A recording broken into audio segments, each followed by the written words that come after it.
Kaya malapit-lapit na tayo, papasok na tayo ng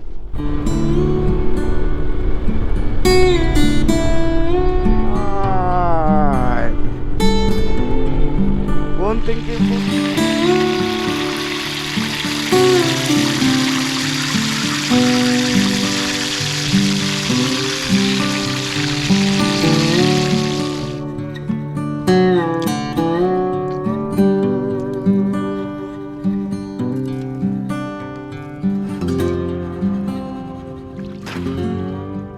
Ay.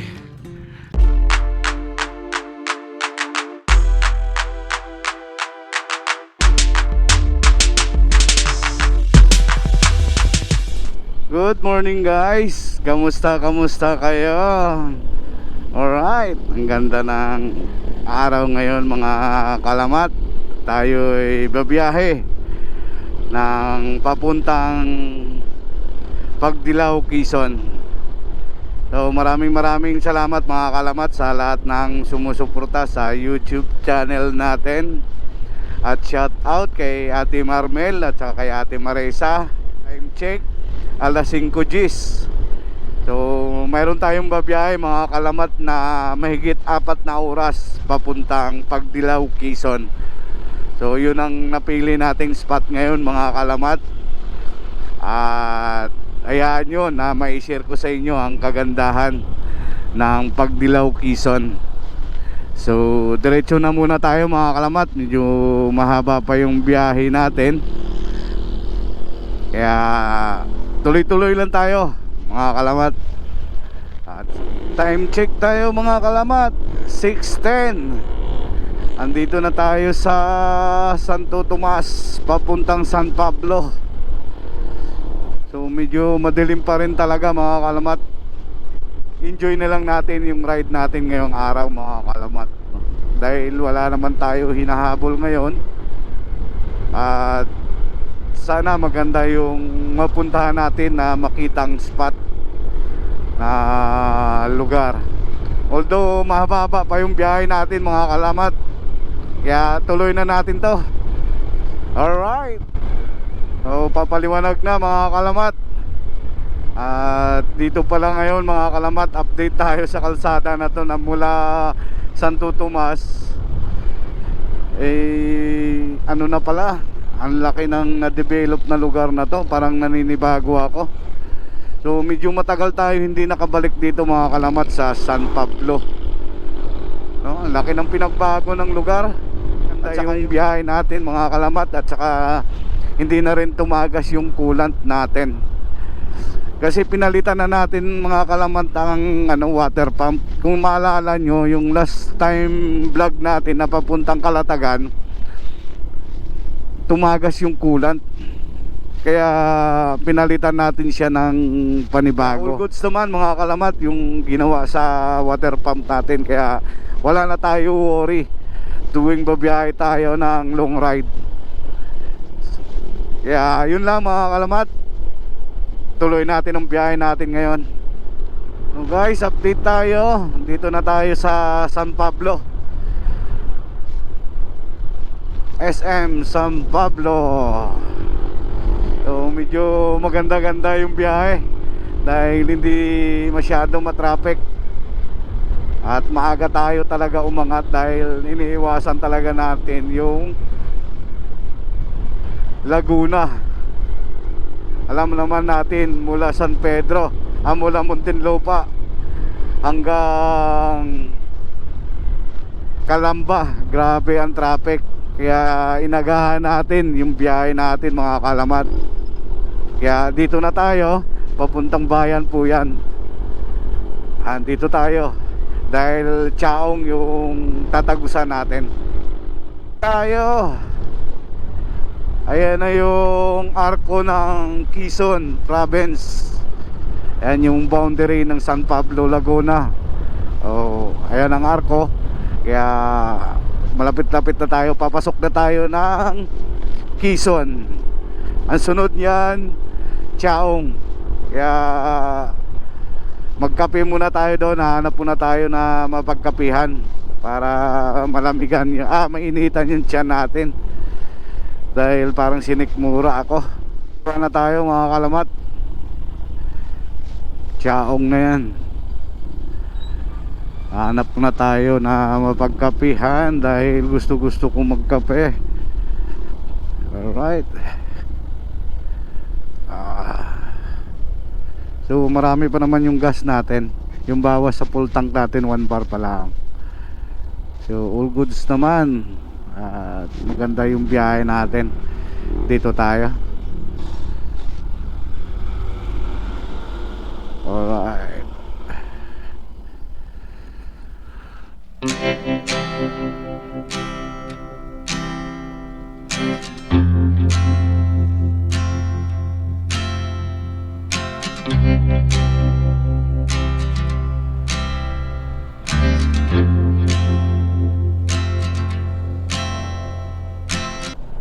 Oh guys, nag-stop over muna tayo dito sa Chaong. Nagkape tayo. Medyo nilamig yung tiyan natin. Kaya all goods na tayo. Nalamigan na yung sikmura natin mga kalamat. Kaya biyahe tayo ulit. At mayroon tayong 2 hours and 4 minutes mga kalamat bago makarating tayo sa pupuntahan natin. Alright. Sarap ng biyahe natin. Smooth lang. Okay.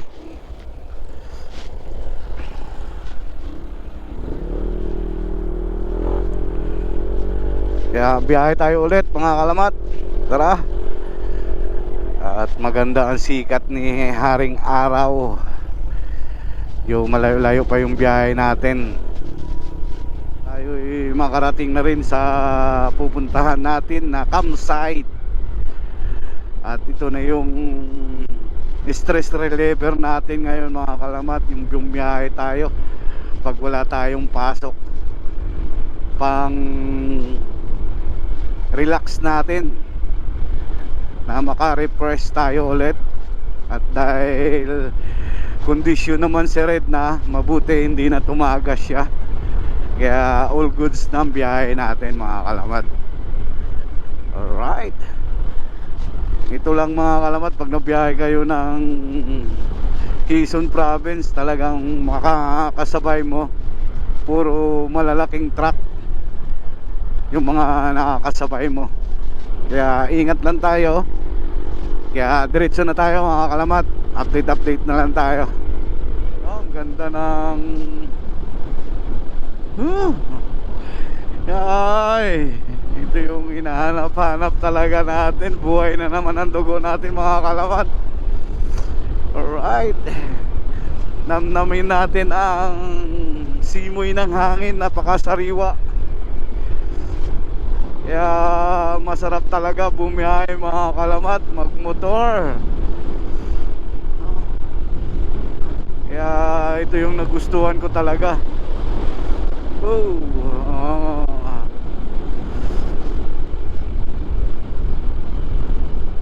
Yun no. Sarap ng kalsada. Okay lang yun. At maraming salamat sa suporta mga kalamat. Tuloy-tuloy tayo sa mga pangarap natin. At balang araw yung pinaghirapan natin, bubunga din yun. Tuloy lang tayo kung anong nasimula natin, dahil dito naman talaga tayo masaya sa pagmumotor. Ito yung pantanggal stress natin talaga mga kalamat. Mapita. Yun nga mga kalamat, yun nga ang sabi nila, kung saan ka masaya na magpapasaya sa'yo, focus ka lang doon. At lagi lang tayong nakatawa, smile lang. Enjoy lang natin ang buhay natin mga kalamat. Kasi napakasarap ng buhay. Kung puro problema tayo, walang mangyayari. Tatanda tayo lagi. Ang bilis natin tumanda niyan. Kaya enjoy lang natin ang buhay. Hanggang kaya pa magmotor, sige bumiyahe tayo ng bumiyahe hanggat mayroon, di ba? Ini-enjoy natin yung kalsada, di ba?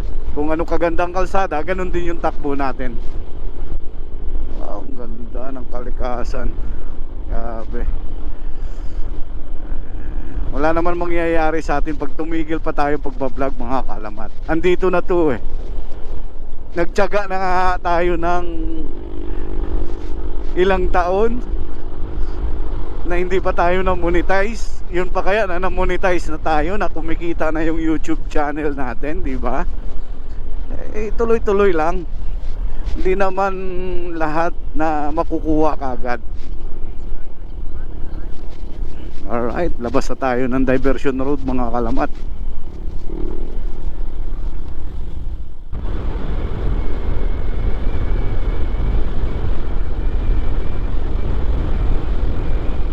Na tayo guys, oh. Hindi, kakanan tayo dito. Nag-bypass kasi tayo. Alright. Yan, diretso na to, mga kalamat, hanggang makarating doon. So mayroon na lang tayo 1 hour and 24 minutes, mga kalamat. Kunting kimbot na lang, andun na tayo. Time check, 7:49. Medyo mabilis-bilis lang yung biyahe natin ha. Yung 4 na oras natin talagang sulit ha. Estimated time yun, mga kalamat, 4 na oras. Update tayo, mga kalamat. Dito na tayo sa Lucena. Kagandahan ko, mga kalamat, pag nandito ako sa Quezon Province eh. Oh, para kang nasa Maynila.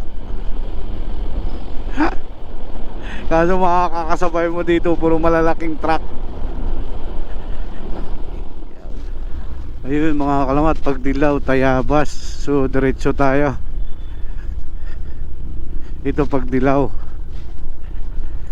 Ito, kung sabagay, papunta rin Bicol pala to. Medyo hindi lang maganda kalsada dito. Sa pagdilaw bayan na tayo.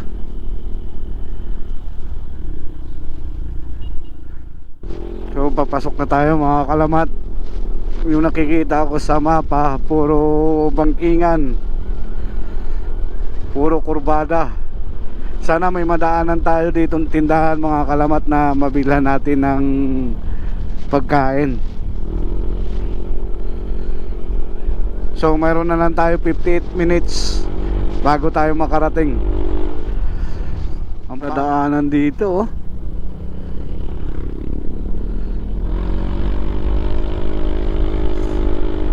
Puro kurbada. Dandahan lang tayo, mga kalamat, dahil hindi natin to kabisado ang kalsada. Saktong takbo lang tayo at baka tayo mabulaga. Chill lang naman tayo eh. Sana may madaanan pa tayong tindahan para mabilhan natin ng ulam. Pag wala tayong madaanan, nga talaga tayo. Mauwi tayo sa noodles at saka sardinas. Alam nyo, hindi kasi bumili tayo eh. Habang binabaybay natin to ang Padre Burgos ng pagdilaw, papasok ng papasok, talagang wala nang katao-tao eh.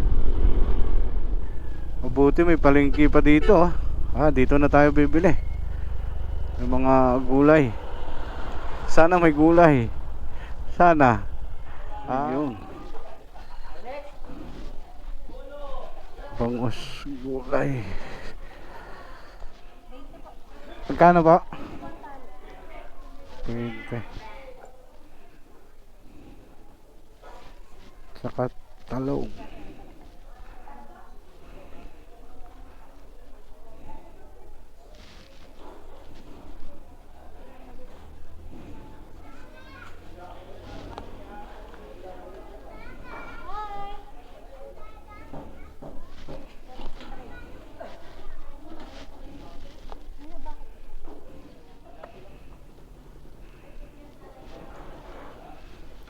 Ay, sorry.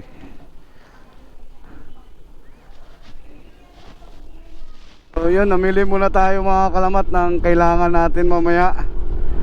Para hindi na kasi tayo bumili doon sa atin, kasi para sariwa. Eh dito, mabuti may may palengke sila at nakabili tayo ng pang-ulam natin mamaya. So, mayroon na tayong tatakbuhin mga kalamat, 39 minutes bago tayo makarating sa pupuntahan natin na campsite. So, sana hindi madaming tao mga kalamat. So, asahan natin kasi weekend ngayon. Eh, bahala na kung total nandito na tayo sa Pagdilaw, Quezon. So, may tinakbo tayo na mahigit 4 na oras, no? Kung hindi naman tuloy-tuloy kasi yung biyahe natin, eh, karamihan tayo stop over. Dahil wala naman kasi tayo hinahabol pa na oras. Kaya maganda talaga. At saka solo tayo mga kalamat, ha. Wala tayong kasabay. Kaya sana walang tao sa beach na yun na pupuntahan natin na campsite. Enjoy na lang natin mga kalamat kung anong mayroon doon. Let's go! Halos lahat nakikita natin sa mapa ay puro na puro na dagat yung left side natin. Kaya ito binabaybay natin puro coastal road. Kaya duro-diretso lang tayo, malapit na lang tayo. 35 minutes ando na tayo mga kalamat. Kayo pumunta dito mga kalamat, bumili na kayo ng mga kailangan nyo. Total bago kayo makarating ng campsite na to, ay mayroon kayong madadaanan na maliit na palengke. Ayun, kumpleto naman doon. Gulay, karne, tayo lang tayo, nag-isda. Tama na yon. Alright. So kung makikita nyo mga kalamat, no, puro nyug yung nakapaligid sa atin. Ang sarap ng sariwang hangin pag mga ganito. Alright. Kunting kimbot na lang mga kalamat, 17 minutes ando na tayo. I love Onisan.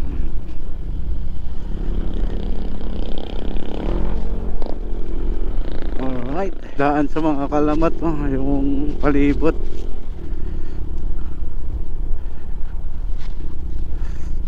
Yun. Welcome to Malbar. Diretso lang tayo.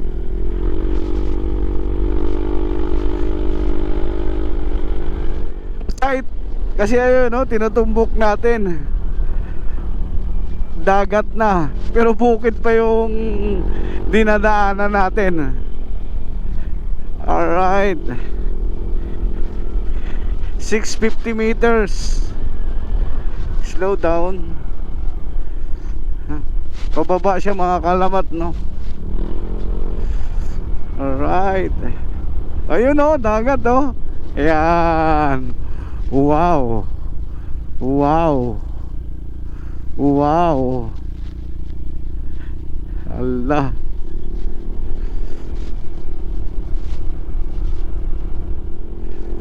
Tumbok na tumbok dagat eh.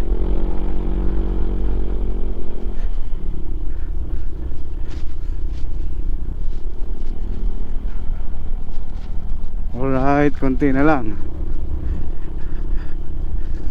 Ito na nga siya mga kalamat. Yun.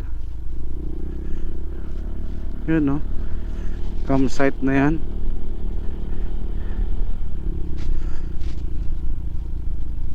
No trespassing. Papasok po kami. Ayun. Ayun. Yung blue.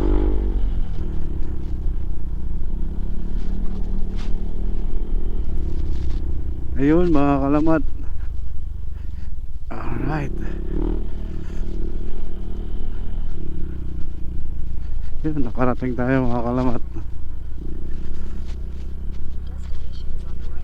Alright. Mapayapa.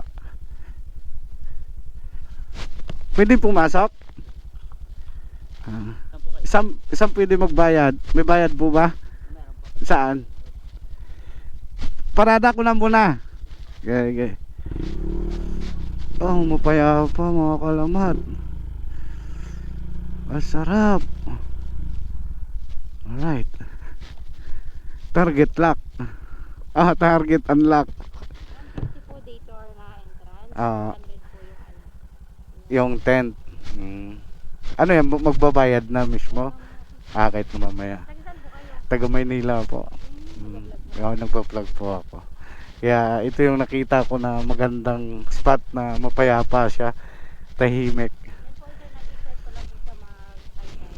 High So, tide. yung high tide po talaga niya is sa madaling araw na. Ah. Kasi po ay nag-ano na po sa Anong pangalan niyo, ate? Charmaine po. Ah, Charmy, shoutout kay ate Charmy. So medyo tahimik, no, parang kukunti lang tao. Nag-out na po yung iba. Ah, nag-out na. Oo. Ah, pwede na po kami pumasok. Ah, sige. Hindi na lang po kayo pinasok yung mga ano po dyan, poste, yung mga saksakan po yan. Ah, ibig sabihin may kuryente dito. Mm. Tapos may internet din po. Ah, may internet din. Ah. Ah, Na mga ladies, mga pwede work from home, may pwede po sila mag may villa na rin. yung ano, may tindahan kayo na mayroong mga kape. Wala. Dito. Meron po. Ah, mayroon din po. Sabi nila po, padalhin ko lang kayo sir. Ah, sige, sige po. Thank you, ma'am. Ang ganda. Yan. Ah, mama. Oh, i-upload ko yan siguro mga next day. Ah, thank you po. So, mapayapa siya, ano, tahimik na tahimik as in. Ang ganda niya. Oh. Alright. Wow. Low tide lang. Alright.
So guys, andito na tayo sa Puerto Salingkapo mga kalamat.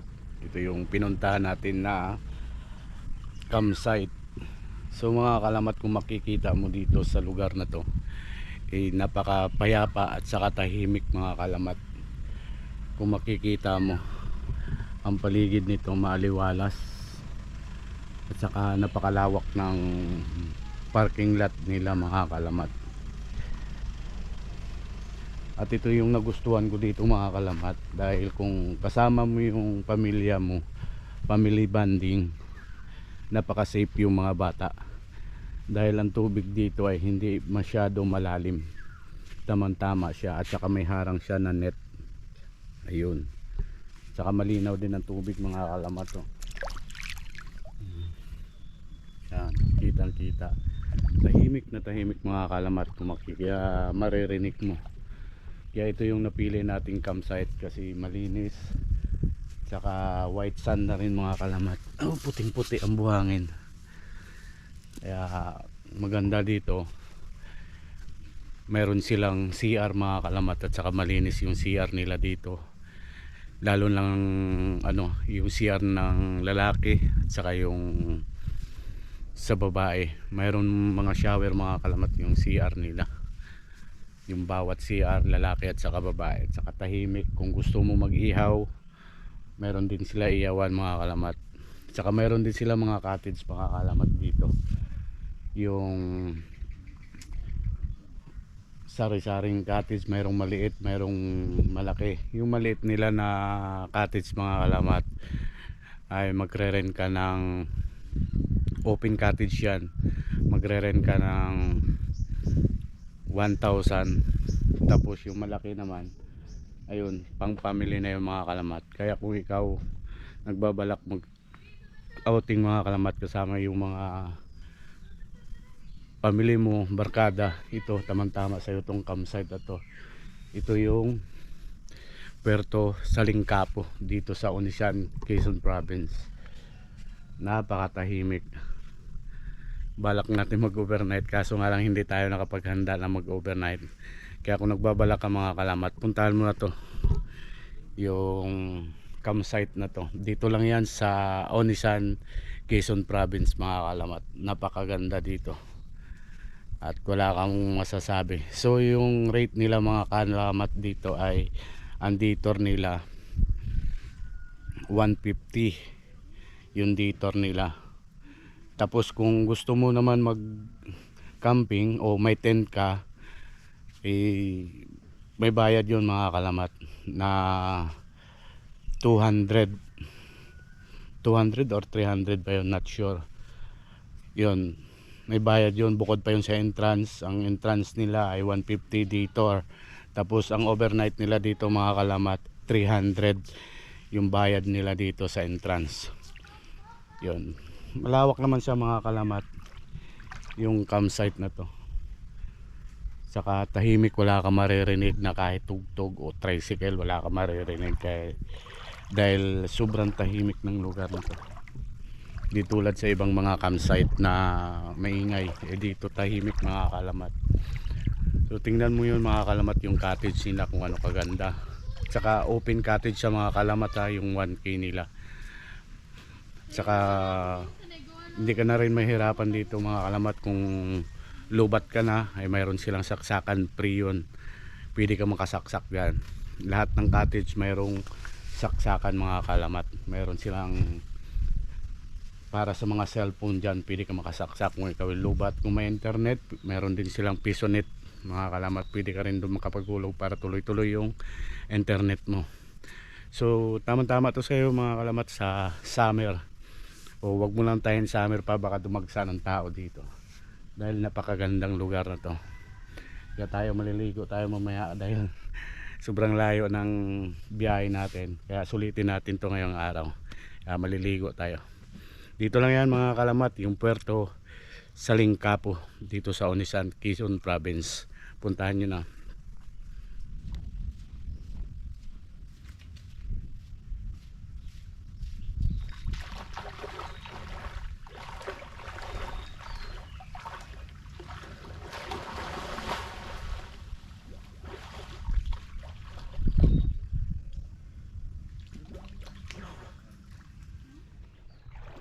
Nino ng tubig ng kalamat. Sarap maligo.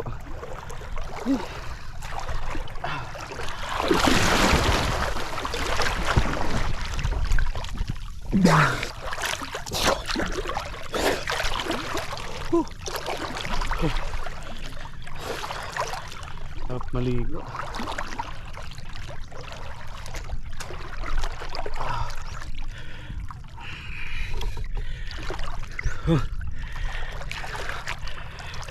Oo, linaw ng tubig.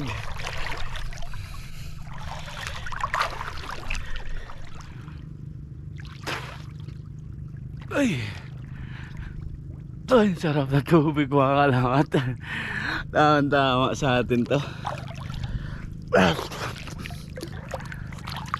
Ayaw ko ilubog mga kalamat yung GoPro natin. Although waterproof to, kaso mahirap eh. Mahirap magkumpiyansa. So hindi kasi tayo nakabili ng waterproof case. Mas maganda pa rin na may waterproof case ang ano natin. Baka may isda eh.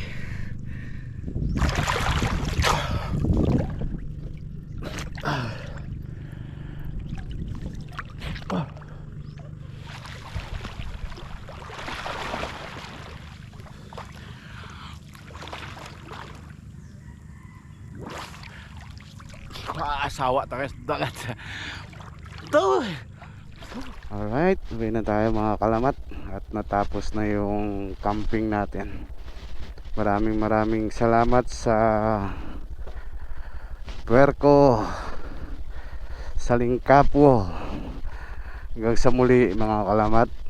Tayo ay uwi na. Nag-enjoy ako sa lugar mga kalamat, no? Napakatahimik. So babalik tayo dito soon. At marami tayong gagawin dyan. Kaya gear up to tayo. Alright. Salamat.